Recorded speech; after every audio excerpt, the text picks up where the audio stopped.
D'abord, je voulais vous dire que, en tant qu'ancienne présidente de la coordination, j'ai toujours beaucoup de joie à voir que cette journée réunit autant de monde.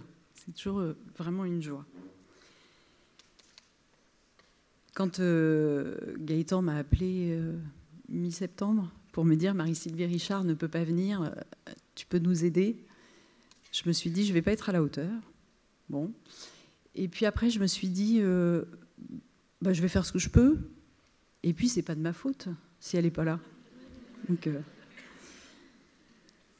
Et quand il m'a dit c'est pour parler de la prise en charge globale, je me suis dit ouais, le truc quand même assez bateau finalement, qu'on rabâche un peu en soins palliatifs, comment on peut aborder ça? Donc, je vais d'abord vous raconter l'histoire de monsieur L, qui est le monsieur à qui j'ai pensé en premier quand Gaëtan m'a dit prise en charge globale. Il a 53 ans. Il arrive dans le service pour la prise en charge d'une hémorragie cervicale sur un cancer de la gencive en récidive. Il a été traité. Ancien soudeur à Naval Group, il se décrit comme un bon vivant. Ça veut dire qu'il a beaucoup bu, beaucoup fumé. Il tient à préciser aujourd'hui qu'il est sevré d'alcool. Il garde une cirrhose hépatique qu'il décrit comme le souvenir du bon temps. Il a un fils et une fille. Il vit seul. Il a également une sœur qu'il décrit comme sympa, mais un peu chiante, tout l'inverse de moi, beaucoup trop sérieuse, pas drôle, mais bon, sympa quand même. Sa maman est également toujours vivante, en bonne santé, elle vit à proximité. Il arrive donc un jour de juillet, adressé par l'HAD qu'il prend en charge depuis 1 mois. Il est adressé sur un lit identifié de soins palliatifs, compte tenu du risque hémorragique, parce qu'il a déjà saigné une première fois, et que les professionnels du domicile ont réussi à tarir temporairement l'hémorragie, mais n'ont pas du tout envie que ça récidive de manière plus massive et incoercible à domicile. Je me rends donc dans sa chambre, orientée sud, pleine du soleil de juillet, pour faire sa rencontre. Alors, il est un peu dégarni. Il a compensé la perte capillaire par des tatouages particulièrement abondants.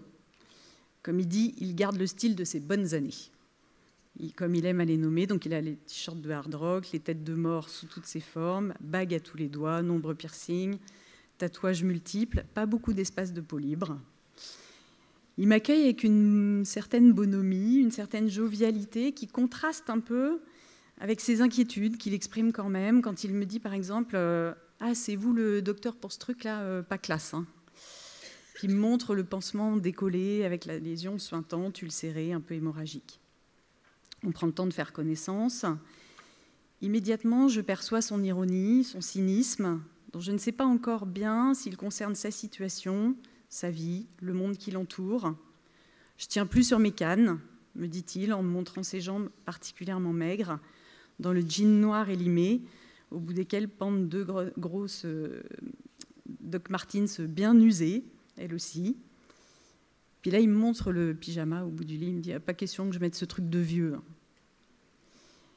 Je perçois aussi la fatigue intense qu'il s'efforce de cacher. Quand nous commençons à parler de la raison qui l'amène à l'hôpital, il m'explique que cette merde a saigné. Et qu'en attendant la prochaine chimio, on préfère qu'il soit ici. Je ne sais pas trop qui c'est « on », même lui, je ne sais pas. Au bout de quelques instants, je lui demande si je peux l'examiner. Et là, dans un seul mouvement très énergique, très motivé, il retire vivement son t-shirt et me tend son dos avec fierté. Aucune retenue ou pudeur, comme peuvent en avoir certains de nos patients, qui demandent s'il faut tout enlever.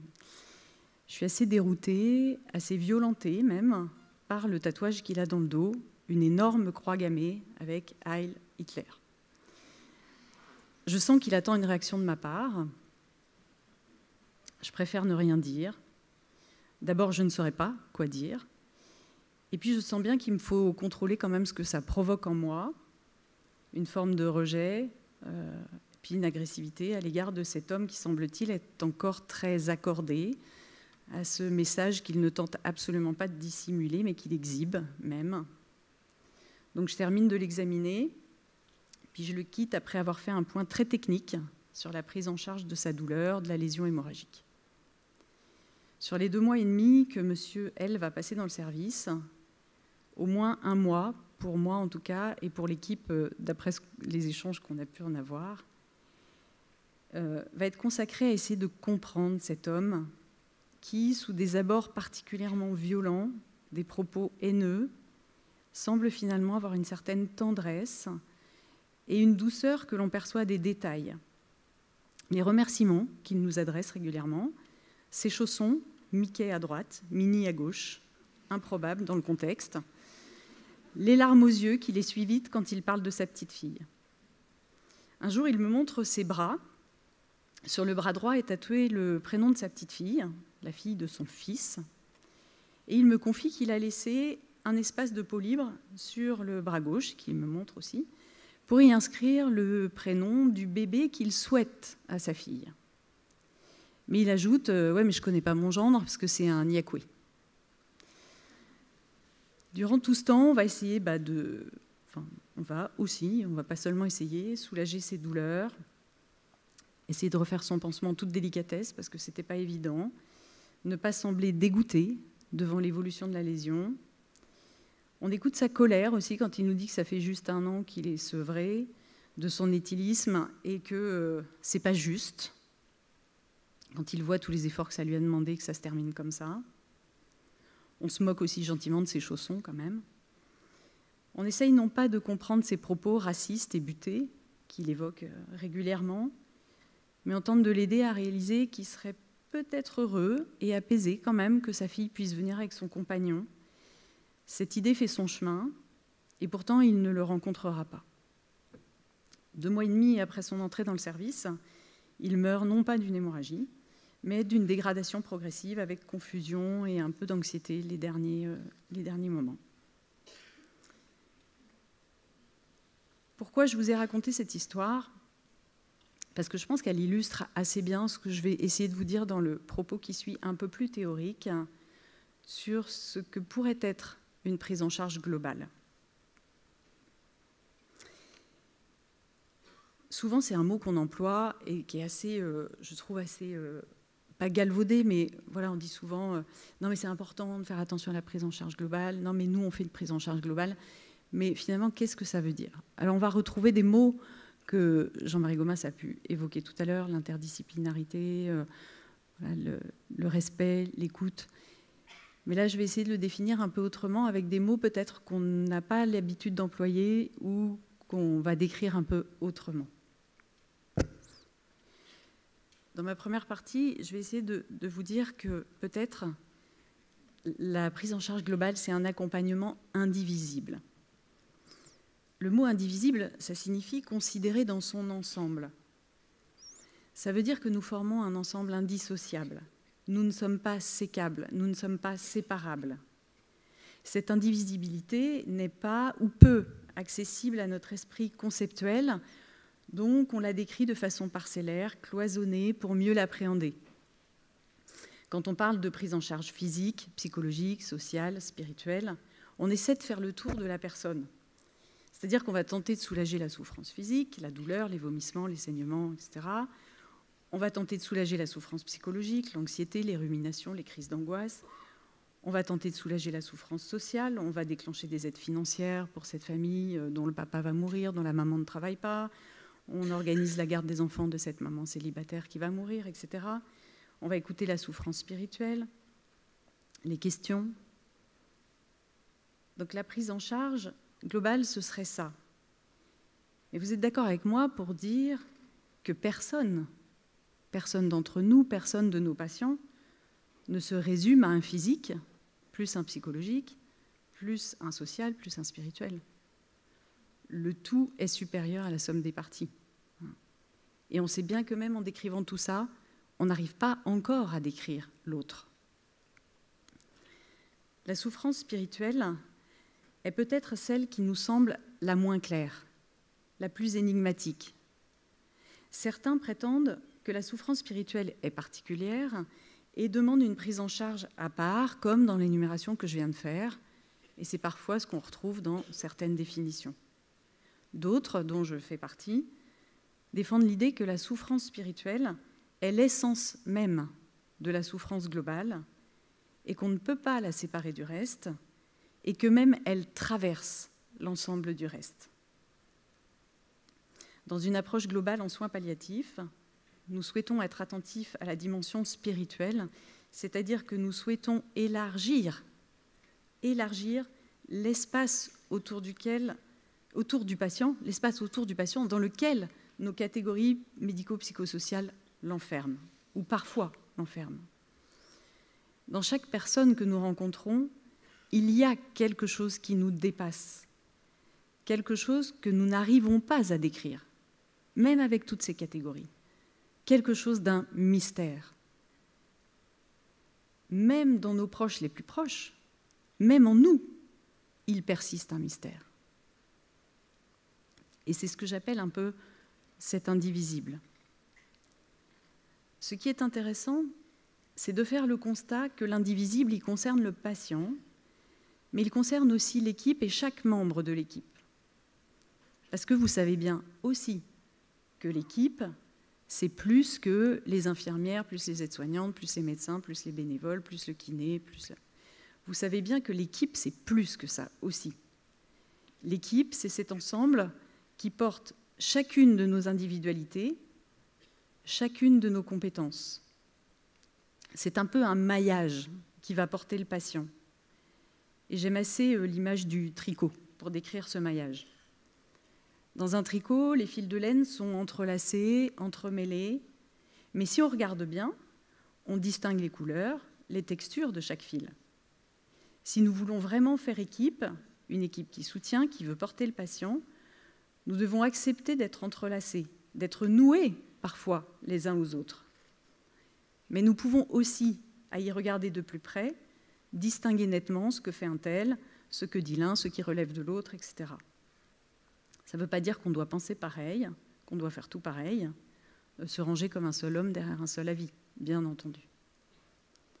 On pourrait presque dire que si le tricot est trop serré, je prends une image pour décrire un peu cette interdisciplinarité et cette indivisibilité de l'équipe.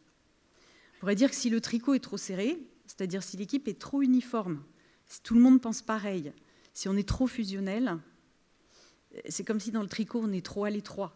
Et c'est pas confort du tout. Ça fait un pull où on est serré là, qui est passé à la machine et qui a rétréci. C'est-à-dire qu'il n'y a plus de place réelle pour le patient ou pour l'imprévu lié au patient. Et si le tricot est trop lâche, c'est-à-dire s'il n'y a pas de vie d'équipe, de réflexion d'équipe, de partage et de formation ensemble, les mailles se défont, ça pendouille, c'est moche, c'est pas chaud. C'est-à-dire que l'équipe n'est pas contenante pour le patient, n'est pas à l'écoute et peut même être anxiogène. Le maillage doit être souple et solide. La prise en charge globale, comme on l'appelle, requiert donc une grande subtilité d'équipe. C'est un peu comme s'il y avait du vertical, on va dire chaque compétence apportée par chaque professionnel, et de l'horizontal, les valeurs portées par la cohérence d'équipe. Des fils horizontaux et des fils verticaux pour créer le tissage. Nous pouvons donc choisir de nous limiter et de limiter le patient aux catégories conceptuelles qu'on nous a apprises.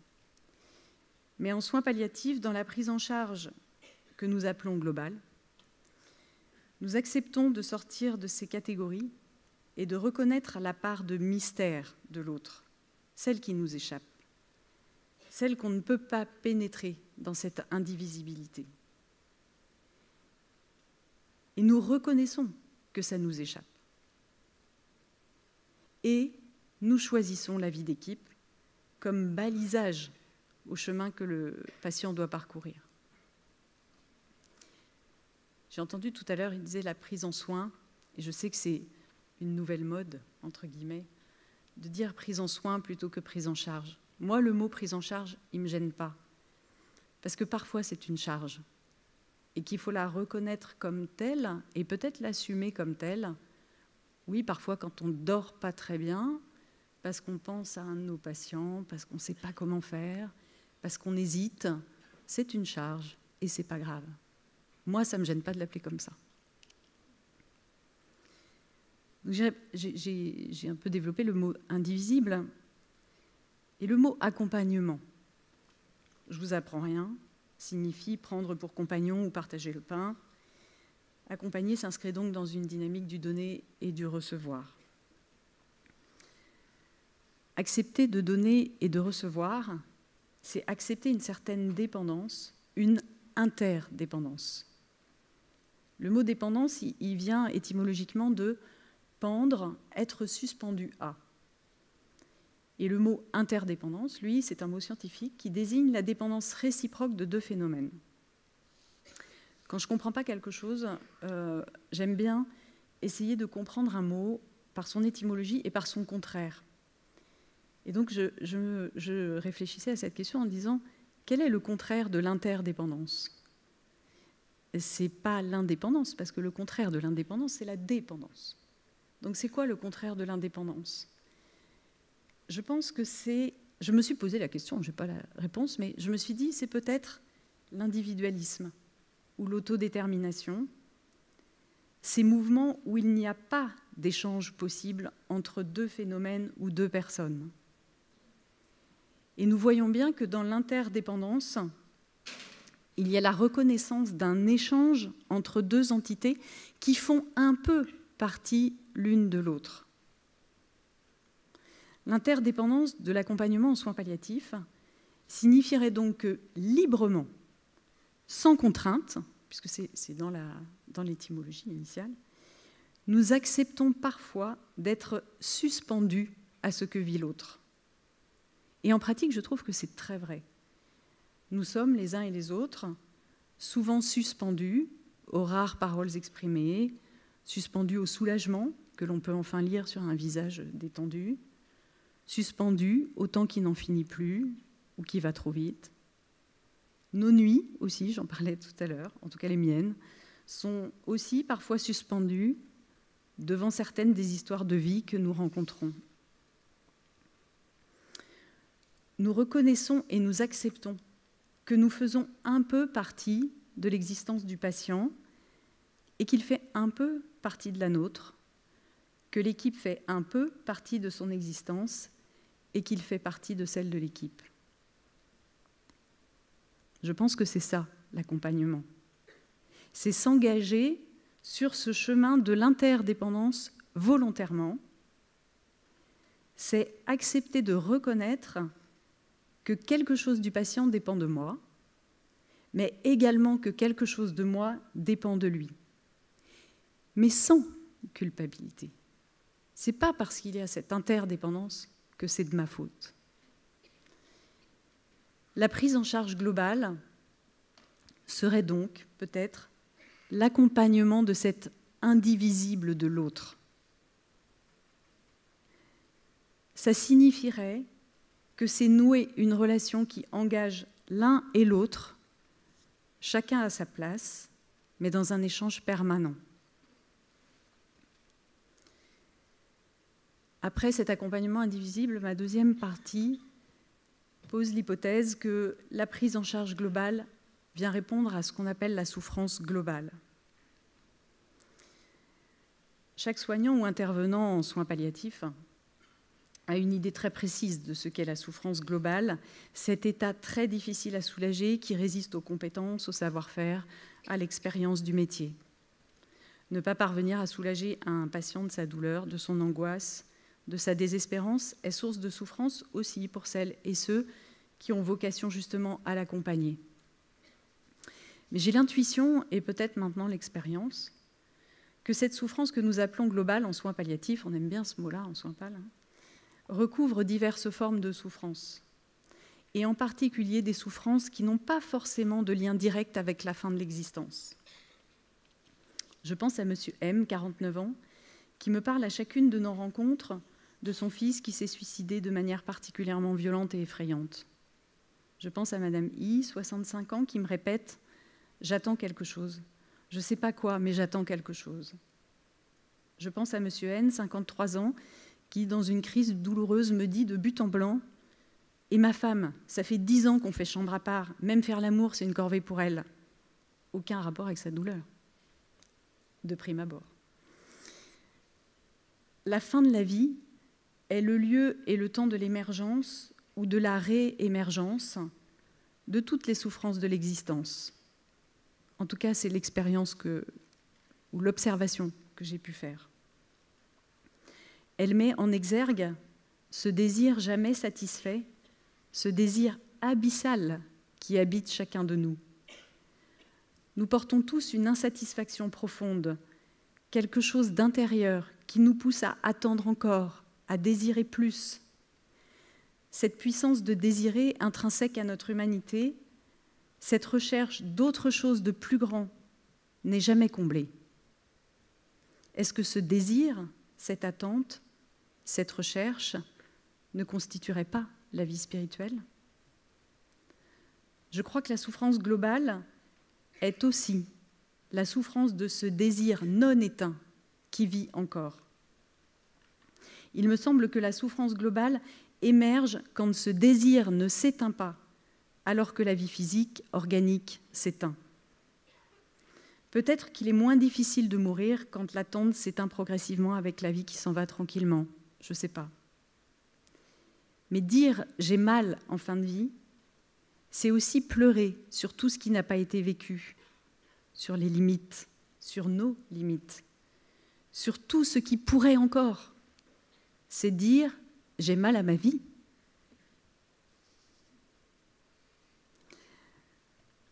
La souffrance globale est donc probablement la persistance, voire l'acutisation de cette attente.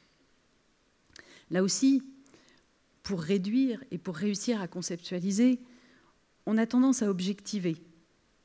Il attend que sa fille arrive, elle attend la naissance de son petit-fils. Peut-être. Mais peut-être aussi que chacun d'entre nous, avant même la fin de notre existence, intérieurement, aspire à plus beau, plus grand, plus profond. Et ce plus est marqué par nos activités quotidiennes, masqué par nos activités quotidiennes et par l'allure à laquelle nous menons nos vies. Mais quand nous serons au fond d'un lit, douloureux, anxieux, enfin douloureux, j'espère pas trop quand même, anxieux, sans rien d'autre que notre vie intérieure pour exister vraiment, est-ce que cette aspiration à plus grand ne prendra pas alors toute la place et nous semblera soudain démesurée? Est-ce que nous n'aurons pas le sentiment qu'il y a urgence à vivre ce désir, alors que paradoxalement, nous saurons de manière certaine que nous n'en avons plus le temps? Il me semble qu'au-delà des douleurs, des symptômes pénibles, de l'angoisse, la souffrance globale est vraiment le mystère de cette aspiration intérieure jamais comblée. La prise en charge globale serait donc accepter de prendre pour compagnon un mystère, cet autre jamais comblé qui attend encore. Ce serait accepter de donner et de recevoir d'une personne qui restera, d'abord pour elle-même, une énigme jusqu'au bout. Dans cette troisième partie, je vais développer 3 valeurs qui me semblent importantes pour essayer de soutenir justement cette prise en charge globale et accompagner ce mystère de la souffrance. Pour accompagner quelque chose qui nous échappe, au moins en partie, il nous faut quand même nous appuyer sur des outils qui vont constituer peu à peu le cadre dans lequel nous allons nous situer personnellement et en équipe. Ces valeurs, ces outils, bien sûr, il y en a plein. On pourrait y passer 5 jours, 10 jours. J'ai choisi d'en développer 3. Le premier, c'est la responsabilité de la relation. On dit souvent, c'est d'ailleurs dans le code de déontologie, les soignants et le médecin sont gardiens du bien-être de leurs patients. En voilà une responsabilité. On voit bien d'ailleurs dans le cas clinique de l'équipe de Rennes tout à l'heure, l'importance accordée au bien-être de M. Niagara, les changements de sonde sous morphine et midazolam, puis sous kétamine, l'adaptation de la chambre du lit, la balnéothérapie. La question qui se pose, c'est la responsabilité peut-elle se réduire à la réponse apportée à la demande du patient? Il me semble que non. Aujourd'hui, les possibilités techniques médicales sont telles qu'elles permettent non seulement un pouvoir de vie ou de mort sur le patient, mais également un maintien artificiel de la vie dans des circonstances extrêmes ou une suppression de la conscience de manière définitive. Et l'on serait tenté de croire que dans ces circonstances, la responsabilité médicale se superpose avec la technique médicale. Il me semble que cela serait restreindre la responsabilité médicale à la responsabilité de l'acte médical, comme si la puissance technique déresponsabilisait le médecin. Or, ça a été cité tout à l'heure, mais c'est notre maître à tous, c'est dans la rencontre avec l'autre que la responsabilité prend corps, c'est Lévinas. Toute la dimension relationnelle de la responsabilité médicale et de la responsabilité d'équipe s'incarne avec le patient. L'enjeu est donc de faire de ce moment d'accompagnement une rencontre, et d'abord une rencontre, sans que la technique ne devienne une menace. Quand on est vulnérable, tout peut devenir menace. Une toilette trop rapide, un médicament qui fait trop dormir, une explication trop rapide à laquelle on n'a rien compris. Dans la situation racontée par l'équipe de Rennes, il y a ça aussi, cette attention.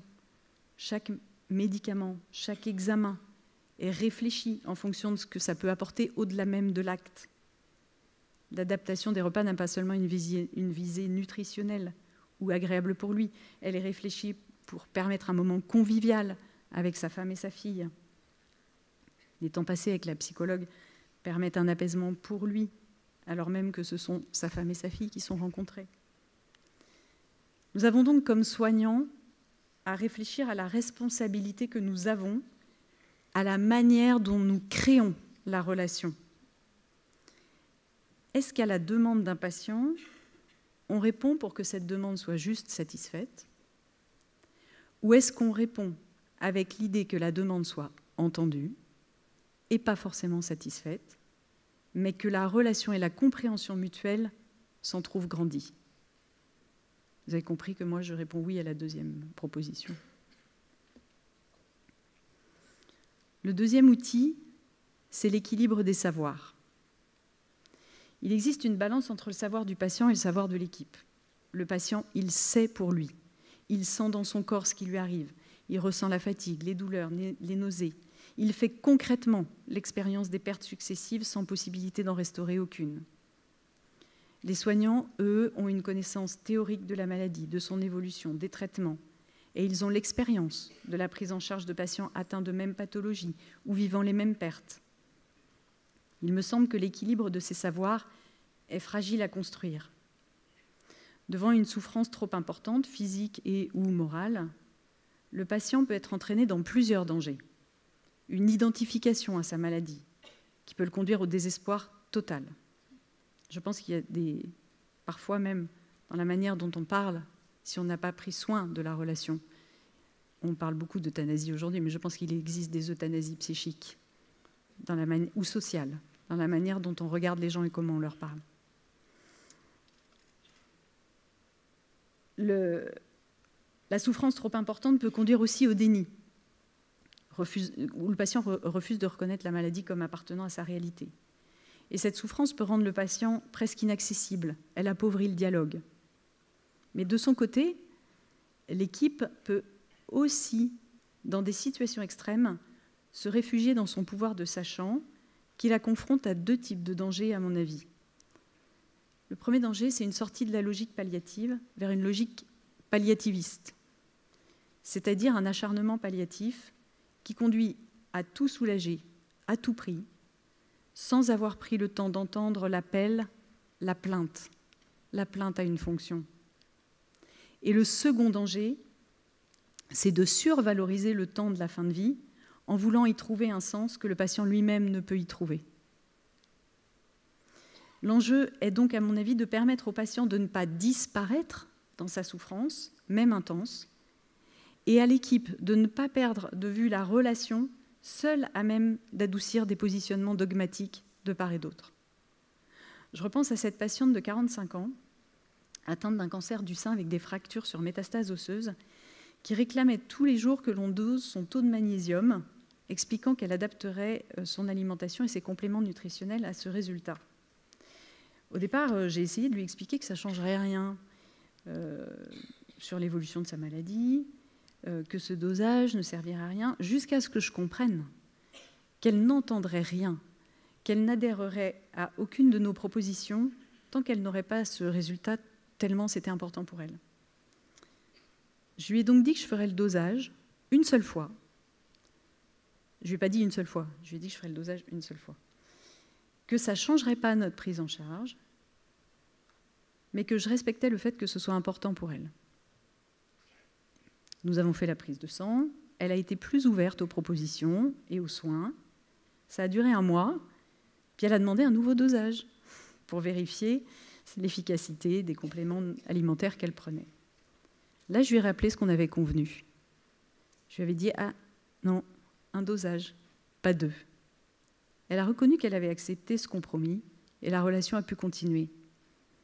Et je pense que c'est vraiment important, cet équilibre à trouver.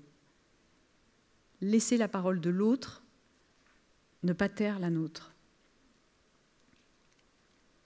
On voit bien dans l'histoire de Rennes aussi, je notais ça tout à l'heure, qu'il serait plus raisonnable de garder un matelas à air. Mais monsieur n'en veut pas. C'est lui qui sait s'il est bien dessus ou pas. Cet équilibre des savoirs nécessite une vigilance permanente, afin que ni le patient ni le soignant n'impose son savoir, sans perdre de vue que chaque soin doit être au service d'un mieux-être plus global. Et le 3e point, qui me semble important pour la prise en charge globale, c'est la cohérence d'équipe. La cohérence d'équipe comme base de la confiance pour le patient. Dans notre société de toute maîtrise, qui part un peu à volo, on pourrait le penser, il apparaît presque comme une évidence que la confiance dépend de notre volonté.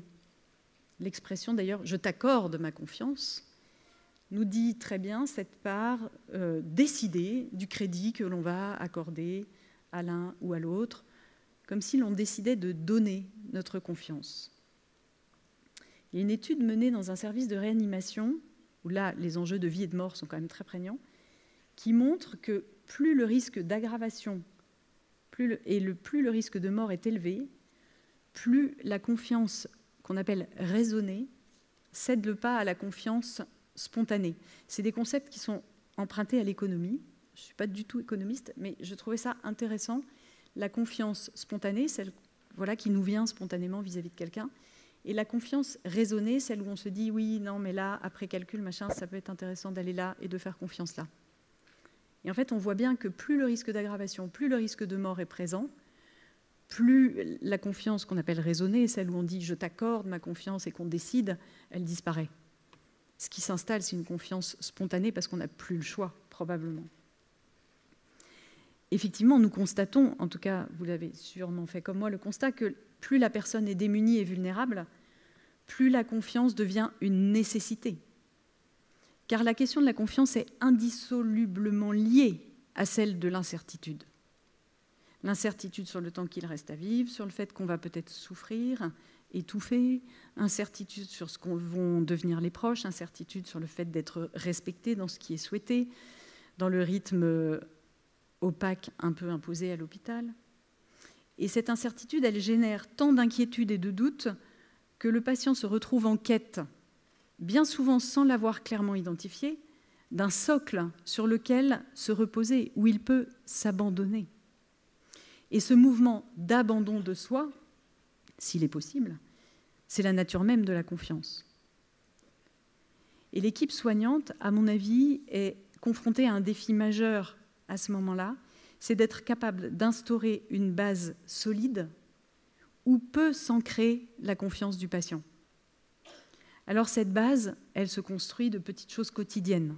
Ne jamais mentir ou essayer de mentir le moins possible. Créer une cohésion et une cohérence d'équipe. Avoir un projet de soins clair et cohérent pour tous. Dire les réalités au plus près de ce qu'elles sont. C'est nécessaire, ça.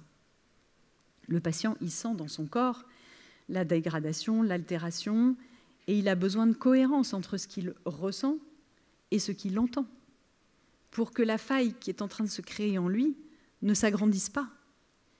Si les trajectoires de l'entendu et du ressenti s'écartent, ce que le patient éprouve de façon très claire, comment peut-il faire confiance à ceux qui lui parlent? Respecter sa pudeur, soulager ses symptômes, avoir des gestes contenants, des paroles rassurantes, créer un environnement sécurisant, sont des détails à travailler en équipe afin de créer les bases de la confiance. Dans l'histoire de Monsieur N, tout à l'heure, on voyait bien se mettre d'accord sur le fait de réveiller ou pas le patient pour la toilette ou pour les repas. Il est important qu'il sente que les choses soient paisibles, vous avez dit. Si un jour on le réveille et que le lendemain on ne le réveille pas, ça va finir par être angoissant. Il a besoin de cette cohérence d'équipe. Et c'est la mise en commun de nos observations qui va constituer cette approche au plus juste. C'est l'échange de nos instants auprès du patient, de nos réflexions. Ce sont les valeurs partagées qui créent une cohérence d'équipe nécessaire à la confiance que peuvent nous accorder le patient et ses proches. Et de mon point de vue, la globalité de la prise en charge ne peut pas exister sans cette cohérence. Alors en conclusion, j'aimerais vous dire que proposer une prise en charge globale, à mes yeux, c'est accepter de faire ce maillage autour du patient, malgré ce qui nous est étranger et pour le moins mystérieux. Et là, je vous renvoie à l'histoire de Monsieur L que je vous ai racontée tout à l'heure. Je crois que je n'ai jamais compris ce monsieur, finalement. Mais accepter ce mystère, à mon avis, fait vraiment partie de la prise en charge globale. C'est avoir la confiance qu'en équipe, nous pouvons supporter la souffrance qu'il nous montre, qu'il exhibe, sans parfois la verbaliser. Parce que je pense que c'était aussi une souffrance. La prise en charge globale, c'est donc la création en équipe d'un socle solide, base d'une relation de confiance avec le patient et surtout avec sa part de mystère. C'est la reconnaissance que malgré nos différences dans l'équipe et malgré le morcellement que le patient peut ressentir, il y a quelque chose d'indivisible dans ce qui nous constitue comme personne et comme équipe de soins. La prise en charge globale, c'est accepter que nous avons chacun une responsabilité qui nous engage bien au-delà des gestes et des soins que nous sommes amenés à donner.